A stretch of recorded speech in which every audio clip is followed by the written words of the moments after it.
This one. Europe has to grow out of the mindset that Europe's problems are the world's problems, but the world's problems are not Europe's problems. That you're asking the wrong minister when you say, how long will we do this? Because it is the ministers of Pakistan who will tell you how long Pakistan intends to practice terrorism. So if you have snakes in your backyard, you can't expect them to bite only your neighbors. Eventually, they will bite the people who keep them in the backyard. But as you know, Pakistan is not great on taking good advice, and you see what's happening there. Buying Russian gas is not funding the war. I mean, why is it's only Indian money and oil coming to India which funds, but it's not gas coming to Europe which funds? I mean, look, somewhere. I mean, let's be a little even-handed. Countries in Europe and the West and the United States are so concerned. Why don't they allow Iranian oil to come into the market? Why don't they allow Venezuelan oil to come into the market? I mean, they've squeezed every other source of oil we have, and then say, okay, guys, you must not go into the market and get the best deal for your people. I don't think that's a very fair approach. If I were to take Europe collectively, which has been singularly silent on many things which were happening, for example, in Asia, you could ask, why would anybody in Asia trust Europe on anything at all? Today, Europe is buying oil. Europe is buying gas. Victims of terrorism do not sit together with perpetrators of terrorism to discuss terrorism.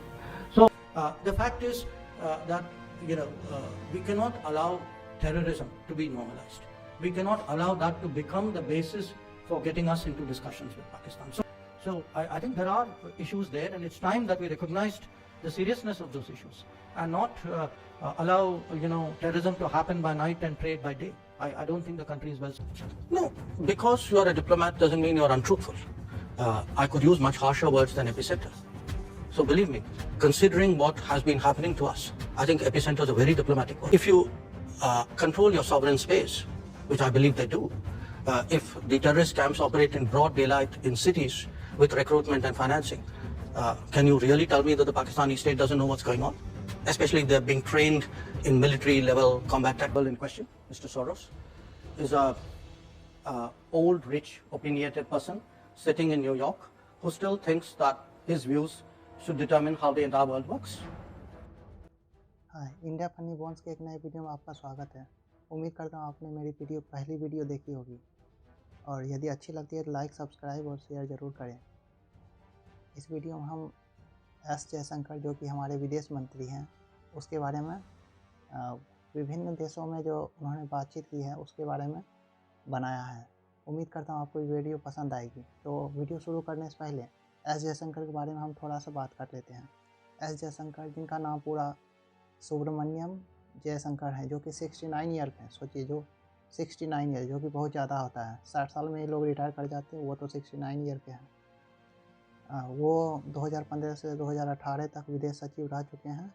उन्होंने विदेश सचिव के रूप में चीन, America सहित ASEAN देशों के बेहद महत्वपूर्ण कूटनीतिक असाइनमेंट पर कार्य किया है।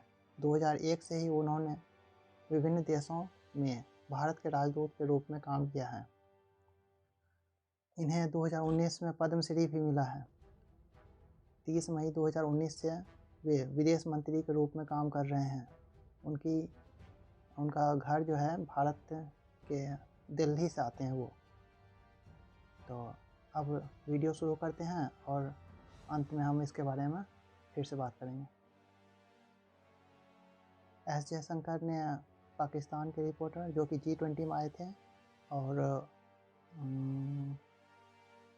ऑस्ट्रेलिया के रिपोर्टर, जब ऑस्ट्रेलिया में गए थे वो मीटिंग में, वहाँ को यूरोप में, अमेरिका में, सभी जगह जाके उन्होंने वहाँ के रिपोर्टर को ही कई बार झाड़ा है, लताड़ा है, जो भी कहिए, पर उन्होंने उनकी औकात दिलाई है। उन्होंने उन्हें बताया है कि पूरी दुनिया यूरोप तक ही सीमित नहीं है, बल्कि दुनिया की अपनी समस्या है। यूरोप की समस्या अपनी अलग समस्या है। यूरोप की समस्या पूरी दुनिया की समस्या नहीं है। और पाकिस्तान की तो खैर उन्होंने किसी हाल का भी नहीं छोड़ा है। कभी भी वो पाकिस्तान के बारे में ठीक से बोलते भी नहीं हैं। इतना लताड़ते हैं पाकिस्तान को कि क्या बताएं। उम्मीद करता हूँ ये वीडियो आपको पसंद आएगी। अभी देखिए, फिर अंत में और बात करेंगे।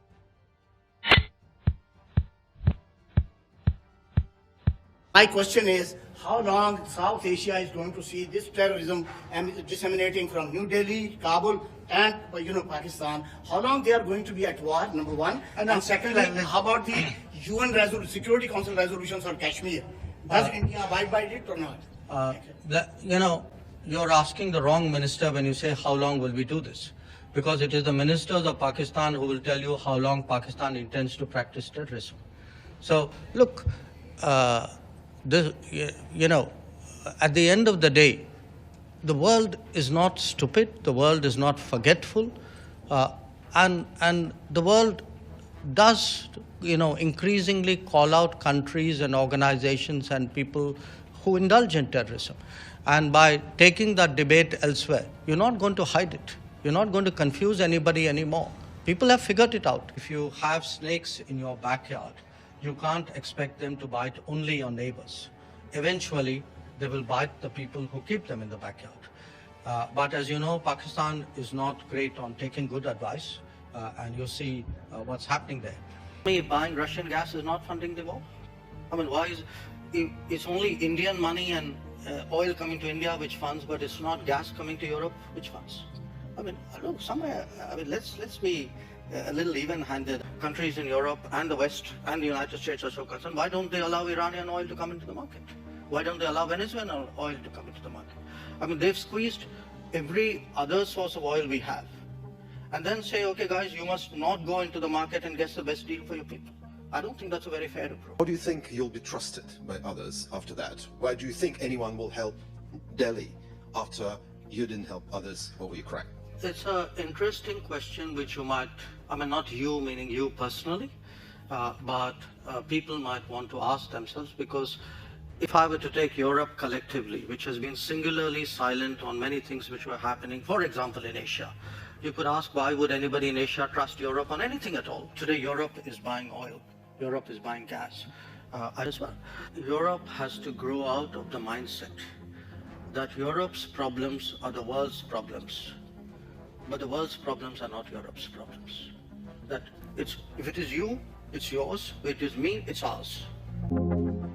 There will always be two axes at this point. I think it's an understood, accepted fact that you have the West, US-led, you have China as the next potential axis. Where does India fit into this? But are you planning to not? No, I'm sorry. That is exactly where I disagree with you. This is the construct you are trying to impose on me, and I don't accept it. I mean, I don't think it's necessary for me to join this axis or not, and if I'm not joining this, I must be with the other one. I don't accept it. I mean, I think I'm 1/5 of the world's population. I am today the 5th or 6th largest economy in the world. I mean, forget the history, civilization bit, everybody knows that. But I think I'm entitled to have my own side. I'm entitled to weigh my own interests, make my own choices. And I'm from Pakistan, from Aaj TV, and my question to you over here is that the Foreign Minister Bilawal Bhutto Zardari made a bold move by coming here. He's also being criticized, but how do you, India, see it? Do you see it as a breakthrough, and what will be your roadmap in the future to resumption of at least diplomatic ties with Pakistan? Victims of terrorism do not sit together with perpetrators of terrorism to discuss terrorism. So to come here and preach these hypocritical words as though we are on the same boat, Pakistan's credibility is depleting even faster than its forex reserves. देखिए, I said उनका कोई G20 से लेना देना नहीं है. I will also say उनका कोई श्रीनगर से भी लेना देना नहीं है. There is only one issue to discuss on Kashmir, which is when does Pakistan vacate its illegal occupation of Pakistan-occupied Kashmir. The fact is that we cannot allow terrorism to be normalized. We cannot allow that to become the basis for getting us into discussions with Pakistan.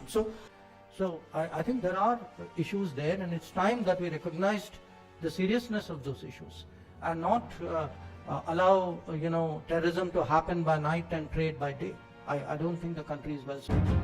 Several weeks ago, you called Pakistan, your neighbor, the epicenter of terrorism. But I did it again today without using the word Pakistan. Yes, and this doesn't sound very diplomatic, does it? No, because you're a diplomat doesn't mean you're untruthful. I could use much harsher words than epicenter. So believe me, considering what has been happening to us, I think epicenter is a very diplomatic word, because this is a country which has attacked the Parliament of India some years ago, which attacked the city of Mumbai, which went after hotels and foreign tourists, which every day sends terrorists across the... If you control your sovereign space, which I believe they do, if the terrorist camps operate in broad daylight in cities with recruitment and financing, can you really tell me that the Pakistani state doesn't know what's going on? Especially if they're being trained in military level combat tactics. The world have to be concerned that there someday will be a war between India and Pakistan? I think the world has to be concerned that there is terrorism going on, and the world often looks away. The world often feels it's not my problem because it's happening to some other country. I think the world needs to be concerned about how sincerely and strongly it takes up the challenge. रुकिए, अभी जाइएगा नहीं।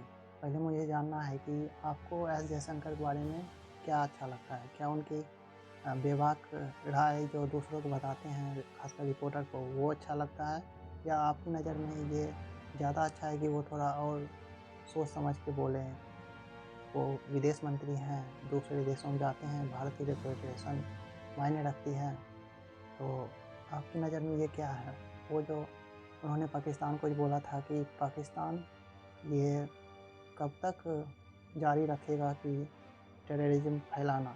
भारत से ये ज़्यादा निर्भर नहीं करता है कि भारत और पाकिस्तान के रिश्ते कब तक ख़राब रहेंगे। ये पाकिस्तान पर निर्भर करता है कि वो कब तक टेररिज्म को एक्सपोर्ट करेगा, कब तक वो टेररिज्म को अपना व्यापार बना के रखेगा।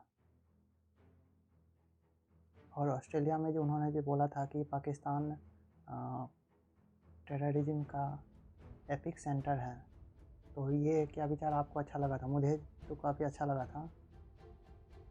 और यूरोप के बारे में जो उन्होंने बोला वो तो मुझे खासकर अच्छा लगा था कि यूरोप की समस्या पूरी दुनिया की समस्या नहीं है।